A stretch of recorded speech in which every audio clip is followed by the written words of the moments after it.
ಎಲ್ರಿಗೂ ಮಧ್ಯಾಹ್ನದ ಈ ಅವಧಿಗೆ ಶುಭವಾಗಲಿ. ಎಲ್ಲ ಊಟ ಮಾಡ್ಕೊಂಡು ಬಂದಿದ್ದಪ್ಪ? ಊಟ ಎಲ್ಲ ಸರಿ. ನಿಮ್ಗೆ ಒಂದು ಹಾಡು ಹಾಡ್ತೀನಿ, ಕೇಳಿಸ್ಕೊಡಿ.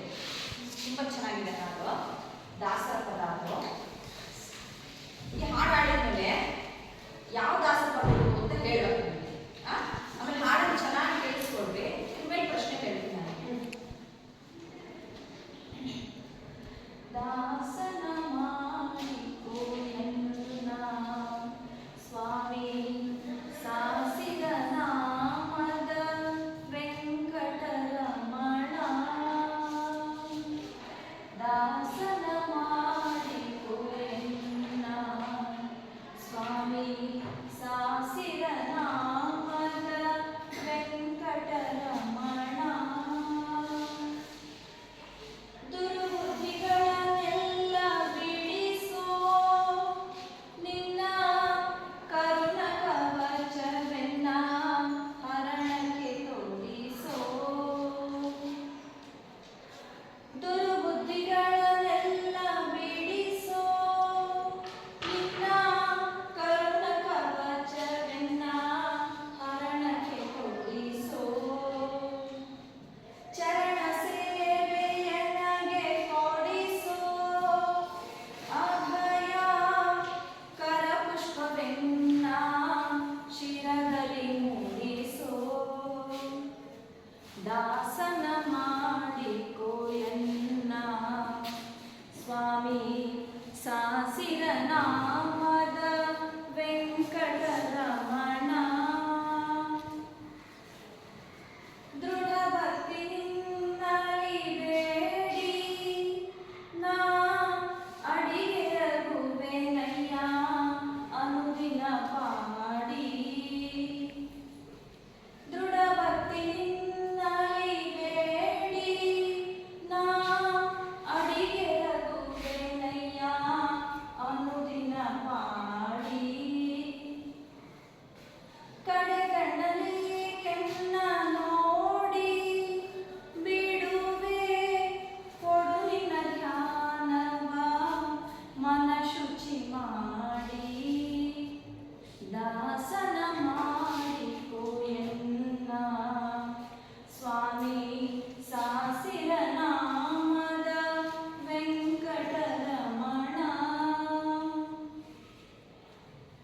ಮೊರೆ ಹೊಕ್ಕವರ ಕಾಯುವ ಬಿರುದು ಎನ್ನ ಮರೆಯದ ರಕ್ಷಣೆ ಮಾಡಯ್ಯ ಪೊರೆದು.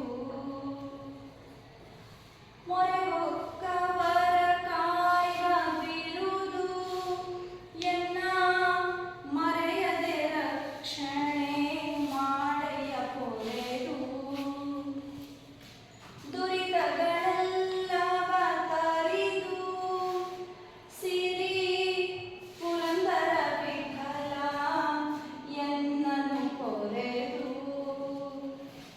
ದಾಸನ ಮಾಡಿಕೋ ಎನ್ನ ಸ್ವಾಮಿ ಸಾಸಿರ ನಾಮದ ವೆಂಕಟರಮಣ. ದಾಸನ ಮಾಡಿಕೋ ಎನ್ನ. ಆಯ್ತಾ? ಗೊತ್ತಿದೆಯಲ್ಲ?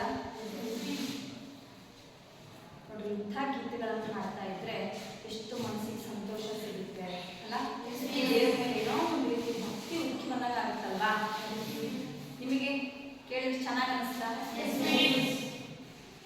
ಸರಿ, ಯಾರು ಪ್ರಚಾರ ಮಾಡಿದ್ದು? ವೆರಿ ಗುಡ್, ಚೆನ್ನಾಗಿ ಕೇಳಿಸ್ಕೊಂಡಿದ್ದೀರಿ ಅಂತ ಗಾಯತ್ರಿ ಹೇಳಪ್ಪ ಮಹೇಶ್. Purandaradasa, very good. ನಿಂಗೆ ಹೆಂಗ್ ಗೊತ್ತಾಯ್ತು ಪುರಂದರದಾಸ ಬರೆದಿರೋದು ಅಂತ? ಏನ್ ಹೆಸರು ಹೇಳಿದೆ ಹೇಳ? ಹೇಳ. ಪುರಂದರ ವಿಠಲ.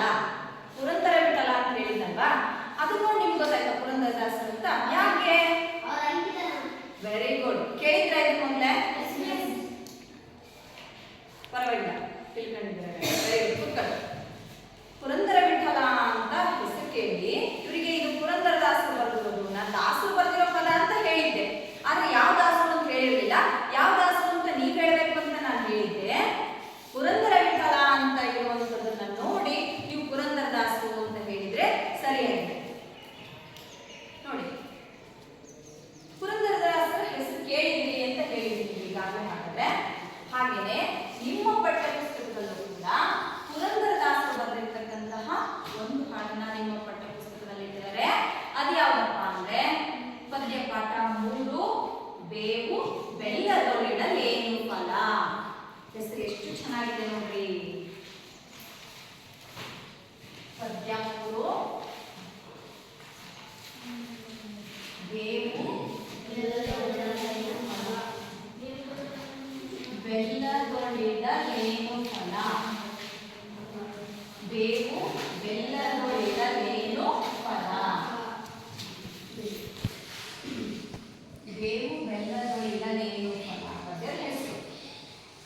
ಬರೆದವರು ಪುರಂದರದಾಸರು.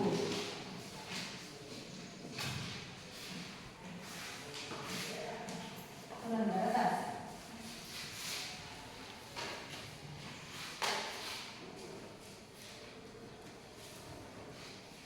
ನೋಡ್ರಿ 15-16ನೇ ಶತಮಾನದಲ್ಲಿ, ಎಷ್ಟನೇ ಶತಮಾನದಲ್ಲಿ?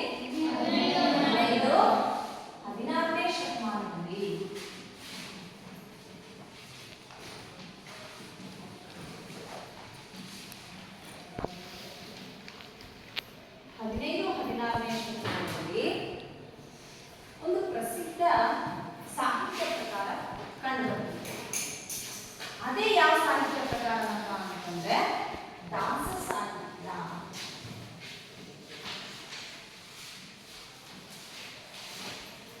ದಾಸ ಸಾಹಿತ್ಯ ಈಗ 12ನೇ ಶತಮಾನದಲ್ಲಿ ಶರಣರು ಬರೆದಿರುವಂತಹ ಸಾಹಿತ್ಯ ಐತಲ್ಲಪ್ಪ, ಅದು ಯಾವ ಸಾಹಿತ್ಯ ಪ್ರಕಾರ? ಎಂತ ಸಾಹಿತ್ಯ ಅಂತೀವಿ? ಬಸವಣ್ಣ, ಅಕ್ಕಮಹಾದೇವಿ ಮೊದಲಾದ ಶರಣರು ಬರೆದಿದ್ದಾರಲ್ಲ, ಅದೆಂತ ಸಾಹಿತ್ಯ ಅಂತೀವಿ? ಏನ್ ಬರೆದಿದ್ದಾರೆ ಅವರು? ಹಾ, ಮತ್ತೆಂತ ಸಾಹಿತ್ಯ ಅಂತೀವಿ ಅದನ್ನ? ವಚನ ಸಾಹಿತ್ಯ ಅಂತ ಕರಿತೀವಿ. ವಚನಗಳು ಅಂತ ಹೇಳ್ತೀವಲ್ಲ ನಾವು, ಅದನ್ನ ವಚನ ಸಾಹಿತ್ಯ. ಈಗ 12ನೇ ಶತಮಾನದಲ್ಲಿ ಬಸವಾದಿ ಶಿವಶರಣರು ಬರೆದಿರುವಂತ ವಚನ ಸಾಹಿತ್ಯ ಹೆಂಗೆ ಪ್ರಸಿದ್ಧಿ ಪಡ್ಕೊಂಡಿತ್ತು, ಅದಾದ ನಂತರ ಕಾಲಾಂತರದಲ್ಲಿ 15-16ನೇ ಶತಮಾನದಲ್ಲಿ ಅದೇ ರೀತಿಯಾಗಿ ಒಂದು ಸಾಹಿತ್ಯ ಪ್ರಕಾರ ತುಂಬಾ ಪ್ರಚಲಿತದಲ್ಲಿತ್ತು. ಅದು ಯಾವ್ದಪ್ಪ ಅಂತಂದ್ರೆ ದಾಸ ಸಾಹಿತ್ಯ. ಹಾಗಾದ್ರೆ ಈ ದಾಸ ಸಾಹಿತ್ಯ ಇದೆಯಲ್ಲ, ಇದು ಜ್ಞಾನ ಮತ್ತು ಭಕ್ತಿಯ ಮೂಲಕ, ಜ್ಞಾನ ಮತ್ತು ಇನ್ನೊಂದೇನೋ ಭಕ್ತಿ. ಈ ದಾಸರ ಪದಗಳು ಅಂತಂದ್ರೆ ಭಕ್ತಿ ಪ್ರಧಾನವಾಗಿರ್ತಕ್ಕಂಥ ಹಾಡುಗಳಿವೆ. ಚೆನ್ನಾಗಿ ಕೇಳಿಸ್ಕೊಂಡ್ರೆ ತುಂಬಾ ಚೆನ್ನಾಗಿದೆ. 15-16ನೇ ಶತಮಾನದಲ್ಲಿ ದಾಸ ಸಾಹಿತ್ಯ ಪ್ರಕಾರ ಕಂಡುಬಂತು. ಈ ದಾಸ ಸಾಹಿತ್ಯದಲ್ಲಿ ಜ್ಞಾನ ಮತ್ತು ಭಕ್ತಿಯ ಮೂಲಕ ಮುಕ್ತಿಯನ್ನ ಕಾಣೋದು ಹೇಗೆ ಅಂತ ಹೇಳಿ ಈ ಹಾಡುಗಳೆಲ್ಲ ಹೇಳ್ತಿದ್ರು. ಮುಕ್ತಿ, ಮುಕ್ತಿ ಅಂದ್ರೆ ಮೋಕ್ಷ, ಬಿಡುಗಡೆ ಅಂತ ಅರ್ಥ. ಜೀವನದಲ್ಲಿ ಮೋಕ್ಷ ಸಾಧನೆ ಮಾಡ್ಕೊಳ್ಳೋದು. ಜ್ಞಾನ ಮತ್ತು ಭಕ್ತಿಯ ಮೂಲಕ ಮುಕ್ತಿಯನ್ನ ಹೇಗೆ ಕಾಣಬೇಕು ಅನ್ನುವಂಥದ್ದನ್ನ ಈ ದಾಸ ಸಾಹಿತ್ಯದಲ್ಲಿ ತಿಳಿಸಿಕೊಡಲಾಗುತ್ತೆ. ಇಲ್ಲಿ ದಾಸ ಅಂದ್ರೆ ಸೇವಕ ಅಂತ ಅರ್ಥ. ದಾಸ ಅಂದ್ರೆ ಸೇವಕ, ಸೇವಕ ಅಂತ ಅರ್ಥ. ದಾಸ ಸಾಹಿತ್ಯ, ದಾಸ ಅಂದ್ರೆ ಸೇವಕ. ಯಾವ ಸೇವಕ?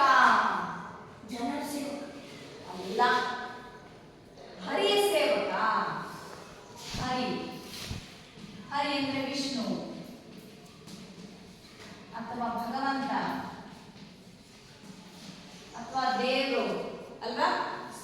ವಿಷ್ಣು ಅನ್ಬೋದು, ಭಗವಂತ ಅನ್ಬೋದು, ದೇವರು ಅನ್ಬೋದು. ಆ ಹರಿಯ ಸೇವಕರು ಅಂತ. ದಾಸರು ಅಂದ್ರೆ ಯಾರಪ್ಪ ಅಂತಂದ್ರೆ ಸೇವಕರು. ಯಾರ ಸೇವಕರು? ಹರಿಯ ಸೇವಕರು. ಈ ದಾಸರು ರಚನೆ ಮಾಡಿರ್ತಕ್ಕಂಥ ಸಾಹಿತ್ಯನೇ ಯಾವುದು? ದಾಸ ಸಾಹಿತ್ಯ. ದಾಸರು ರಚನೆ ಮಾಡಿರ್ತಕ್ಕಂಥ ಸಾಹಿತ್ಯನೇ ದಾಸ ಸಾಹಿತ್ಯ. ಹಾಗಾಗಿ ಇದನ್ನ ಇನ್ನೂ ಒಂದು ಹೆಸರಿನಿಂದ ಕರೀತಾರೆ, ಹರಿದಾಸ ಸಾಹಿತ್ಯ.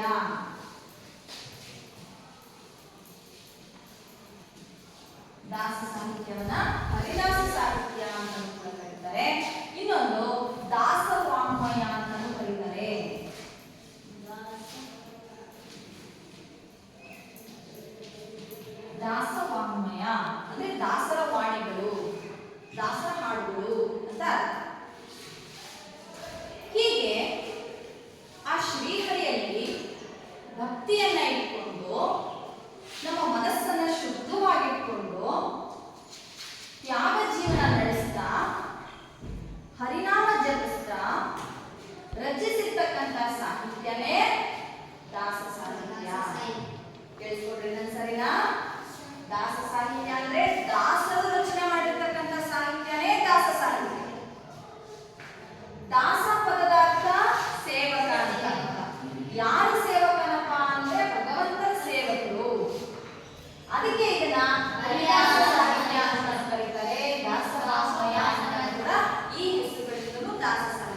ಕರೀತಾರೆ.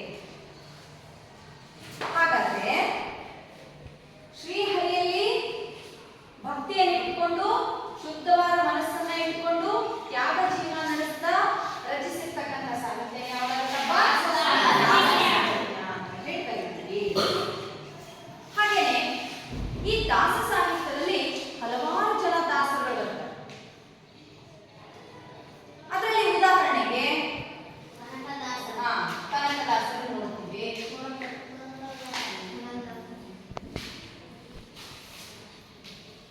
ಕನಕದಾಸರು ಅಲ್ವಾ, ಹೀಗೆ ಪುರಂದರದಾಸರು, ಪುರಂದರದಾಸರು ಮತ್ತೆ ನರಹರಿ ತೀರ್ಥರು, ನರಹರಿ ತೀರ್ಥರು, ಶ್ರೀಪಾದರಾಜರು, ಶ್ರೀಪಾದರಾಜರು, ವ್ಯಾಸರಾಯರು, ವ್ಯಾಸರಾಯರು ಮತ್ತೆ ವಿಜಯದಾಸರು,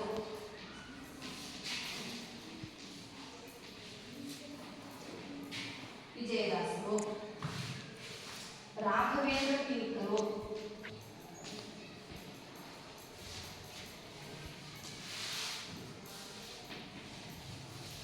ರಾಘವೇಂದ್ರ ತೀರ್ಥರು. ಹೀಗೆ ಇವರೆಲ್ಲರೂ ಪ್ರಮುಖ ದಾಸರುಗಳೇ. ಇನ್ನೂ ಹಲವಾರು ಜನ ದಾಸರುಗಳನ್ನ ನಾವು ನೋಡ್ತೀವಿ. ಇವರೆಲ್ಲರೂ ಕೂಡ ದಾಸ ಸಾಹಿತ್ಯವನ್ನು ರಚನೆ ಮಾಡಿದ್ದಾರೆ. ಹಾಗೆ ಈ ದಾಸ ಸಾಹಿತ್ಯ ಅಂದ್ರೆ ಏನು ಅಂತ ನೀವು ತಿಳ್ಕೊಂಡ್ರಿ, ಹೌದಲ್ವಾ? ದಾಸ ಪದದ ಅರ್ಥ ಏನಪ್ಪ ವರುಣ್? ದಾಸ ಅಂದ್ರೆ ಏನು? ದಾಸ ಅಂದ್ರೇನು? ಸೇವಕ. Very good. ದಾಸ ಅಂದ್ರೆ ಸೇವಕ. ಯಾವ ಸೇವಕನಪ್ಪ ಕಾರ್ತಿಕ್?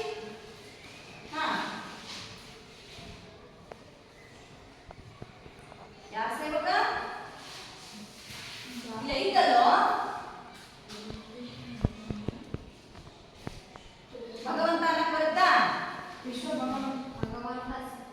ಭಗವಂತನ ಸೇವಕ. ವಿಷ್ಣು ಅನ್ನಕ್ ಗೊತ್ತಿಲ್ವಾ? ನೀನ್ ಹೇಳ. ಅದೇನು ಸೇವಕರು ಅಲ್ವಾ? ವಿಷ್ಣು ಅಂದ್ರೂ ಒಂದೇ, ದೇವರು ಅಂದ್ರೂ ಒಂದೇ, ಭಗವಂತ ಅಂದ್ರೂ ಒಂದೇ ಅಲ್ವಾ? ಹಾಗೆ ಈ ದಾಸ ಸಾಹಿತ್ಯ ನಮಗೆ ಏನನ್ನು ತಿಳಿಸ್ಕೊಡುತ್ತೆ? Very good. ಹೇಳ. ಜ್ಞಾನ ಮತ್ತು ಭಕ್ತಿಯ ಮೂಲಕ ಏನ್ ಪಡ್ಕೋಬಹುದು? ಮುಕ್ತಿಯನ್ನ ಪಡ್ಕೋಬಹುದು ಅನ್ನುವಂಥದ್ದನ್ನ ಈ ದಾಸ ಸಾಹಿತ್ಯ ನಮಗೆ ತಿಳಿಸ್ಕೊಡುತ್ತೆ. ಕ್ಷಮಂತ ಹೇಳು ಉತ್ತರ. ದಾಸ ಸಾಹಿತ್ಯವನ್ನ ಮತ್ತೆ ಇನ್ನೊಂದು ಯಾವ ಹೆಸರಿಂದ ಕರೀತಾರೆ? ಪೂರ್ತಿ ಹೇಳು. Very good. ಯಾವುದು? ಹರಿದಾಸ ಸಾಹಿತ್ಯ ಅಥವಾ ದಾಸ ವಾಂಗ್ಮಯ ಅಂತ ಕೂಡ ಕರೀತಾರೆ ಅಲ್ವಾ? ಉತ್ತರ. ಹಾಗೆ ಈ ದಾಸ ಸಾಹಿತ್ಯದಲ್ಲಿ ಹಲವಾರು ತರದ ಕಥೆಗಳು ಬರ್ತವೆ. ಯಾವ್ಯಾವ ಬರೆಯುತ್ತಪ್ಪ ದಾಸ ಸಾಹಿತ್ಯದಲ್ಲಿ ಏನಂದ್ರೆ ಕೀರ್ತನೆಗಳು,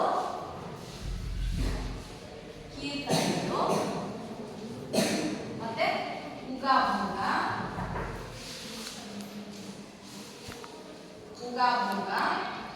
ಸುಳಾದಿ,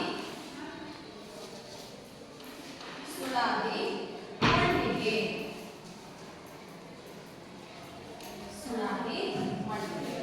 ಇವೆಲ್ಲ ದಾಸ ಸಾಹಿತ್ಯದಲ್ಲಿ ಬರ್ತಕ್ಕಂಥ ಬೇರೆ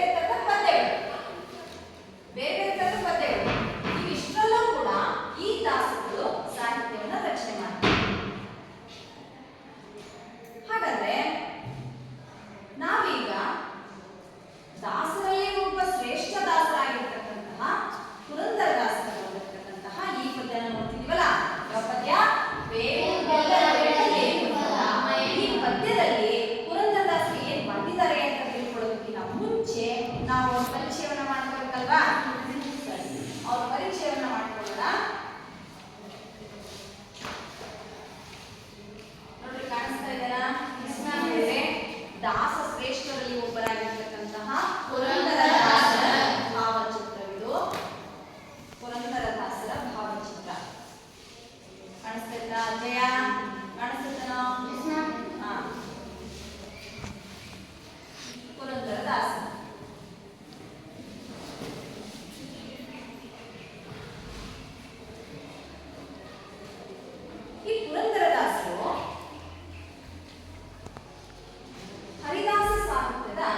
ಅಶ್ವಿನಿ ದೇವತೆಗಳಲ್ಲಿ ಒಬ್ಬರು. ಹರಿದಾಸ ಸಾಹಿತ್ಯದ ಅಶ್ವಿನಿ ದೇವತೆಗಳಲ್ಲಿ ಒಬ್ಬರು. ಅಶ್ವಿನಿ ದೇವತೆಗಳು, ಅಶ್ವಿನಿ ದೇವತೆಗಳು, ಅಶ್ವಿನಿ ದೇವತೆಗಳಲ್ಲಿ ಒಬ್ಬರು ಅಂತ ಹೇಳಿದ್ವಿ, ಹೌದಾ? ಈ ಅಶ್ವಿನಿ ದೇವತೆಗಳು ನಿಮಗೆ ಕೇಳಿದ್ದೀರಾ? ಈಗ ತಿರುಪತಿ ತಿಮ್ಮಪ್ಪನ ಕೇಳಿದ್ದೀರಾ, ಧರ್ಮಸ್ಥಳ ಮಂಜುನಾಥ ಸ್ವಾಮಿ ಕೇಳಿದ್ದೀರಾ, ನಾಗಮುನಿ ದೇವರು ಕೇಳಿದ್ದೀರಾ ಅಲ್ವಾ? ಹೀಗೆ ಹಲವಾರು ದೇವರುಗಳನ್ನು ಕೇಳಿದ್ದೀರಿ. ಆಮೇಲೆ ಶಿವನ ಹೆಸರು ಕೇಳಿದ್ದೀರಿ, ವಿಷ್ಣು ಅಂತ ಕೇಳಿದ್ದೀರಿ, ಇಂದ್ರ, ಬ್ರಹ್ಮ ಮೊದಲಾದ ಹೆಸರುಗಳನ್ನು ಕೇಳಿದ್ರಲ್ವಾ? ಅಶ್ವಿನಿ ದೇವತೆಗಳನ್ನು ಕೇಳಿದ್ದೀರಾ? ಕೇಳಿಲ್ಲ. ಇವರು ಅಶ್ವಿನಿ ದೇವತೆಗಳು ಅಂತಂದ್ರೆ ಅವಳಿ ದೇವತೆಗಳು. ಅವಳಿ ಅಂದ್ರೆ ಗೊತ್ತಾಗುತ್ತಾ? ಇಬ್ಬರು ಮಕ್ಕಳು ಒಟ್ಟಿಗೆ ಜನಿಸಿದ್ರು. ಅವಳಿ ಜವಳಿ ಮಕ್ಕಳು ಅವರಿಗೆ ಅವಳಿ ಅಂತ ಕರೀತಾರೆ. ಅಶ್ವಿನಿ ದೇವತೆಗಳು ಅಂದ್ರೆ ಅವಳಿ ದೇವತೆಗಳು.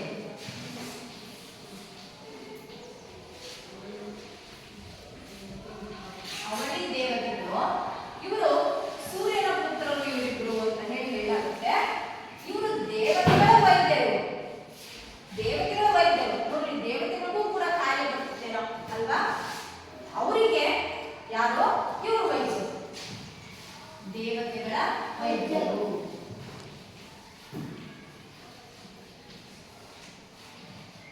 ಯಾರೋ ಅಶ್ವಿನಿ ದೇವತೆಗಳು ಅಂದ್ರೆ ದೇವತೆಗಳ ವೈದ್ಯರು. ಇವರು ಅವಳಿ ದೇವತೆಗಳು, ಸೂರ್ಯನ ಪುತ್ರರು ಅಂತ ಹೇಳಲಾಗುತ್ತೆ. ಅದೇ ರೀತಿಯಾಗಿ ಕೇಳಿಸ್ಕೊಳ್ರಿ, ಅದೇ ರೀತಿಯಾಗಿ ವಿದ್ಯಾಸಾಗರ್ ಹೇಳಬೇಕು, ಹರಿದಾಸ ಸಾಹಿತ್ಯಕ್ಕೆ ಅಶ್ವಿನಿ ದೇವತೆಗಳಿದ್ದ ಹಾಗೆ ಯಾರಪ್ಪ ಅಂತಂದ್ರೆ ಒಬ್ರು ಪುರಂದರದಾಸರು, ಇನ್ನೊಬ್ರು ಯಾರಿರ್ಬೋದು? ಕನಕದಾಸರು. ಪುರಂದರದಾಸರು ಮತ್ತೆ ಕನಕದಾಸರು ಮತ್ತೆ ಪುರಂದರದಾಸರು ಈ ಇಬ್ರು ಯಾವ ಅಶ್ವಿನಿ ದೇವತೆಗಳು? ಹರಿದಾಸ ಸಾಹಿತ್ಯಕ್ಕೆ. ಹರಿದಾಸ ಸಾಹಿತ್ಯಕ್ಕೆ ಇವರು ಅಶ್ವಿನಿ ದೇವತೆಗಳು. ಅಶ್ವಿನಿ ದೇವತೆಗಳಿದ್ದಾರೆ. ಅದರಲ್ಲಿ ಒಬ್ಬರಾದಂತಹ ಪುರಂದರದಾಸರ ಬಗ್ಗೆ ನಾವು ಇವತ್ತು ತಿಳ್ಕೊತೀವಿ. ಇವರು ಈಗಿನ ಮಹಾರಾಷ್ಟ್ರದಲ್ಲಿ ಬರ್ತಕ್ಕಂತಹ ಪುರಂದರಗಢ ಅನ್ನೋ ಸ್ಥಳ. ಯಾವುದು? ಪುರಂದರದಾಸ. ಪುರಂದರಗಢ ಮಹಾರಾಷ್ಟ್ರದಲ್ಲಿ ಬರ್ತಕ್ಕಂಥ, ಇವತ್ತಿನ ಮಹಾರಾಷ್ಟ್ರದಲ್ಲಿ ಬರ್ತಕ್ಕಂಥ ಸ್ಥಳ ಪುರಂದರಗಢ ಅನ್ನೋದು ಇವ್ರ ಸ್ಥಳ ಆಗಿತ್ತು. ಇವರ ಕಾಲ ಸುಮಾರು ಎಷ್ಟಪ್ಪ ಅಂದ್ರೆ 1480. ಸಾಮಾನ್ಯ ಶಕ ಸುಮಾರು 1480 ಇವರ ಕಾಲ ಅಂತ ಹೇಳಲಾಗುತ್ತೆ. ಯಾರು? ಪುರಂದರದಾಸ. ಇವರ ತಂದೆ ವರದಪ್ಪ ನಾಯಕ. ತಂದೆ ವರದಪ್ಪ ನಾಯಕ. ವರದಪ್ಪ ನಾಯಕ. ತಾಯಿ ಸರಸ್ವತಿ.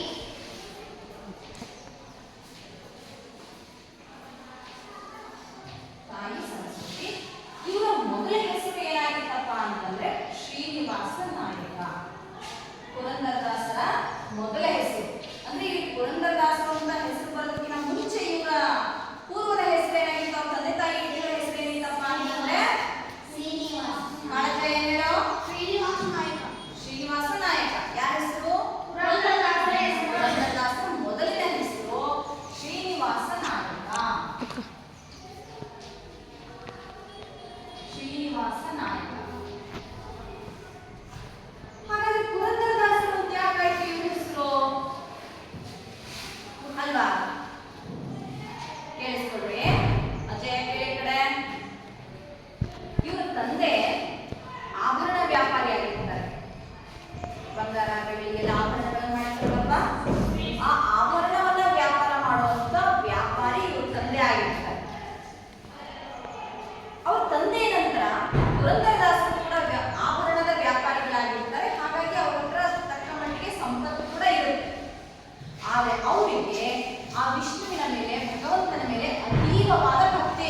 ಸ್ನೇಹಿತರಲ್ವಾ? ಈ ರೀತಿ ಮಾಡ್ತಾ ಮಾಡ್ತಾ ಅವರು ಎಲ್ಲಿ ಬರ್ತಾರಪ್ಪ ಅಂತಂದ್ರೆ ಶ್ರೀಕೃಷ್ಣ ದೇವರಾಯ ಅಂತ ಅಲ್ಲ ಅವನ ಆಸ್ಥಾನಕ್ಕೆ ಅವರು ಬರ್ತಾರೆ. ಅಲ್ಲಿ ಅವರಿಗೆ ಯಾರು ಸಿಗ್ತಾರಪ್ಪ ಅಂತಂದ್ರೆ ವ್ಯಾಸರಾಯರು ಅಂತ ಸಿಗ್ತಾರೆ. ವ್ಯಾಸರಾಯರು ಸಿಗ್ತಾರೆ. ಇವ್ರು ಏನ್ ಮಾಡ್ತಾರಪ್ಪ, ಇವರನ್ನೇ ಗುರುಗಳನ್ನಾಗಿ ಮಾಡಿಕೊಂಡು ಅವರು ಆ ಭಗವಂತನಲ್ಲಿ ಭಕ್ತಿಯನ್ನ ಇಟ್ಕೊಂಡು ಕೀರ್ತನೆಗಳನ್ನ ಹಾಡ್ತಾ ಭಕ್ತಿಯಲ್ಲಿ ತಲ್ಲೀನರಾಗಿ ಆ ಭಗವಂತನ ಉಳಿಸಿಕೊಳ್ಳುವಂತಹ ಇವರು ಇರ್ತಾರೆ. ಯಾರೋ ವ್ಯಾಸರಾಯರು ಅವ್ರಿಗೆ ಏನ್ ಮಾಡಿದ್ರಪ್ಪ ಅಂದ್ರೆ ಮುಂದೆ ಪುರಂದರದಾಸರು ಅಂತ ಹೇಳಿ ಅವರನ್ನ ಕರೀತಾರೆ. ಹಾಗಾಗಿ ಶ್ರೀನಿವಾಸ ನಾಯಕ ಇದ್ದಂತ ಅವ್ರ ಹೆಸರು ಏನಂತ ಬದಲಾಯ್ತು? ಈಗ ಕಾರ್ತಿಕ್ ಏನಂತ ಬದಲಾಯ್ತು? ಗಟ್ಟೆಗಳು ಪುರಂದರದಾಸರು ಹೇಳಿ ಅವ್ರ ಹೆಸರು ಬದಲಾಯ್ತು. ಅಲ್ಲದೇನೆ ಎಷ್ಟು ಒಳ್ಳೆಯ ಶಿಷ್ಯರಾಗಿರ್ತಾರಪ್ಪ ಪುರಂದರದಾಸರು ವ್ಯಾಸರಾಯರಿಗೆ ಅಂತಂದ್ರೆ ವ್ಯಾಸರಾಯರನ್ನ ತುಂಬಾ ಹೊಗಳ್ತಾರೆ. ಏನಂತ ಹೊಗಳ್ತಾರೆ? ದಾಸರೆಂದರೆ ಪುರಂದರದಾಸರಯ್ಯ. ದಾಸರು ಅಂದ್ರೆ ಹೇಗಿರ್ಬೇಕು ಅಂದ್ರೆ ಪುರಂದರದಾಸರಾಗಿರ್ಬೇಕು ಅಂತ ಹೇಳಿ ಅವರ ಗುರುಗಳಾದ ವ್ಯಾಸರಾಯರು ಇವರನ್ನ ಹೊಗಳಿರ್ತಾರೆ. ಅಂತಹ ಒಳ್ಳೆಯ ಶಿಷ್ಯನಾಗಿ ಪುರಂದರದಾಸರು ಇರ್ತಾರೆ. ಗುರುಗಳಿಂದಲೇ ಹೊಗಳಿಕೆಗೆ ಪಾತ್ರರಾಗಿರ್ತಾರೆ ಅವರು. ಹಾಗೆಯೇ ಮುಂದೆ ಆ ಭಗವಂತನಲ್ಲಿ ಭಕ್ತಿ ಇಟ್ಕೊಂಡು ಇವರು ಹಾಡುಗಳನ್ನ ರಚನೆ ಮಾಡ್ತಾ ಹೋಗ್ತಾರೆ, ಕೀರ್ತನೆಗಳನ್ನ. ಎಂಥ ಹಾಡುಗಳನ್ನ ಇವರು ರಚಿಸ್ತಾರಪ್ಪ ಅಂತಂದ್ರೆ ಪಿಳ್ಳಾರಿ ಗೀತೆಗಳು ಅಂತ ರಚಿಸ್ತಾರೆ. ಎಂಥವು? ಪಿಳ್ಳಾರಿ ಗೀತೆಗಳು. ಈ ಪಿಳ್ಳಾರಿ ಗೀತೆಗಳನ್ನ ರಚಿಸೋದ್ರ ಮೂಲಕ ಇವ್ರು ಏನ್ ಮಾಡ್ತಾರಪ್ಪ ಅಂದ್ರೆ ಕರ್ನಾಟಕ ಸಂಗೀತದ ಪಿತಾಮಹ ಅಂತ ಕರೆಸ್ಕೊತಾರೆ. ಕರ್ನಾಟಕ ಸಂಗೀತದ ಪಿತಾಮಹ.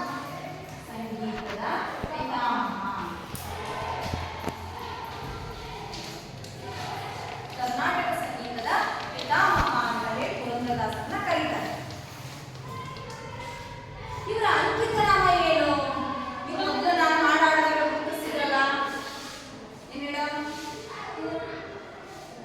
ಸರಿ ಹೇಳು.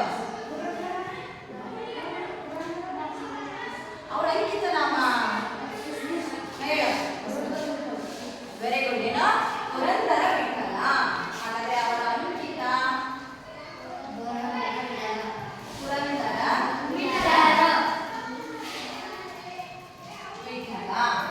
ಪುರಂದರ ವಿಠಲ ಅನ್ನೋದು ಅವರ ಅಂಕಿತ ನಾಮ ಆಗಿತ್ತು. ಈ ಬಸವಣ್ಣನವರಿಗೆ ಕೂಡಲ ಸಂಗಮ ದೇವ ಅಂತ ಅಂಕಿತ ಹೆಸರಿದ್ರಲ್ಲಪ್ಪ, ಅದೇ ತರ ಇವ್ರದ್ದು ಪುರಂದರ ವಿಠಲ ಅಂತ ಹೇಳಿ ಇವ್ರು ಯಾವುದೇ ಹಾಡುಗಳನ್ನ ಬರೆದ್ರು ಕೂಡ ಕೊನೆಯಲ್ಲಿ ಪುರಂದರ ವಿಠಲ ಅಂತ ಹೇಳಿ ಅವರ ಅಂಕಿತ ನಾಮವನ್ನ ಬಳಸೋದು ರೂಢಿ ಮಾಡಿದೆ. ಇದಿಷ್ಟು ಪುರಂದರದಾಸರಿಗೆ ಇವತ್ತಿನ ತರಗತಿಯಲ್ಲಿ ನಾವು ತಿಳ್ಕೊಂಡಿರ್ತಕ್ಕಂತಹ ಸಂಕ್ಷಿಪ್ತ ಪರಿಚಯ ಇದಾಗಿದೆ. ಅರ್ಥ ಆಯ್ತಾ? ಎಲ್ರಿಗೂ ಅರ್ಥ ಆಯ್ತಾ ಮಕ್ಕಳ? ಕರ್ನಾಟಕ ಸಂಗೀತ ಎಂದ್ರೆ ವೆರಿ ಗುಡ್. ಒಳ್ಳೆ ಪ್ರಶ್ನೆ. ನಾನು ಹೇಳಿದೆ, ಕೇಳಿಸ್ಕೊಳ್ಳಿ ಚೆನ್ನಾಗಿದೆ. ನಾನು ಏನ್ ಹೇಳಿದೆ ಅಂದ್ರೆ ಪುರಂದರದಾಸರು ಕರ್ನಾಟಕ ಸಂಗೀತದ ಪಿತಾಮಹ ಅಂತ ಕರೆಸ್ಕೊಂಡ್ರು ಅಂತ ಹೇಳಿ, ಹೌದಾ? ಕರ್ನಾಟಕ ಸಂಗೀತ ಅಂತಂದ್ರೆ ಭಾರತೀಯ ಸಂಗೀತದಲ್ಲಿ, ಸಂಗೀತ ಶಾಸ್ತ್ರದಲ್ಲಿ ಎರಡು ಮುಖ್ಯ ಪ್ರಕಾರಗಳು ಬರ್ತವೆ. ಒಂದು ಕರ್ನಾಟಕ ಸಂಗೀತ, ಇನ್ನೊಂದು ಹಿಂದೂಸ್ತಾನಿ ಸಂಗೀತ.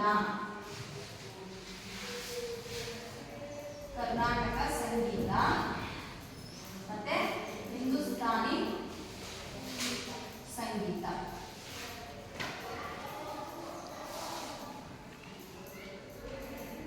ಭಾರತೀಯ ಸಂಗೀತದಲ್ಲಿ ಕರ್ನಾಟಕ ಸಂಗೀತ ಮತ್ತೆ ಹಿಂದೂಸ್ತಾನಿ ಸಂಗೀತ ಅಂತ ಎರಡು ಪ್ರಕಾರಗಳು ಬರ್ತವೆ.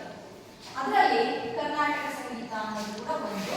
ಅಂದ್ರೆ ಏನ್ ಹೇಳ್ಬೋದಪ್ಪ ಅಂತಂದ್ರೆ ಭಾರತೀಯ ಸಂಗೀತ ಶಾಸ್ತ್ರದಲ್ಲಿ ಇರ್ತಕ್ಕಂತಹ ಒಂದು ಪ್ರಕಾರ ಕರ್ನಾಟಕ ಸಂಗೀತ ಅಂತ ಹೇಳ್ಬೋದು. ಇನ್ನೂ ಅದ್ರ ಬಗ್ಗೆ ಹೆಚ್ಚಿನ ಮಾಹಿತಿ ಅಂದ್ರೆ ನಾವು ಸಂಗೀತವನ್ನು ಅಧ್ಯಯನ ಮಾಡೋದು ಗೊತ್ತಾಗುತ್ತೆ. Very good.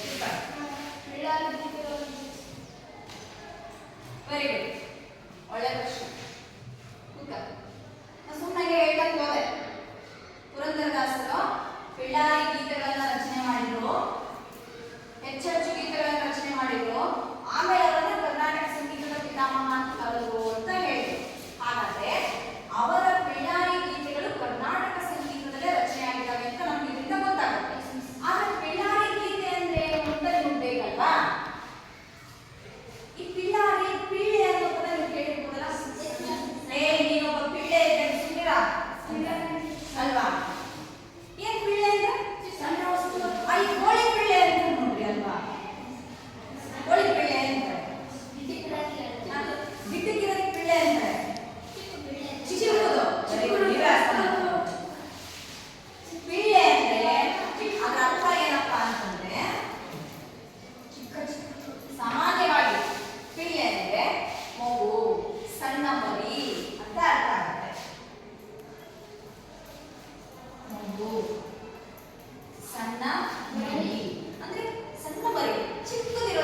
ಕನಕದಾಸರು ಸರಿ, ಮತ್ತೆ ಪುರಂದರದಾಸರು ಸರಿ, ಎಲ್ಲಾ ದಾಸರು ಸರಿನೇ.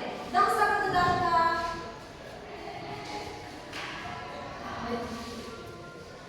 ಹೇಳ್ತೀರಿ ಹೇಳು. ವೆರಿ ಗುಡ್, ಹೇಳಿ ಸರಿ ಐತೆ.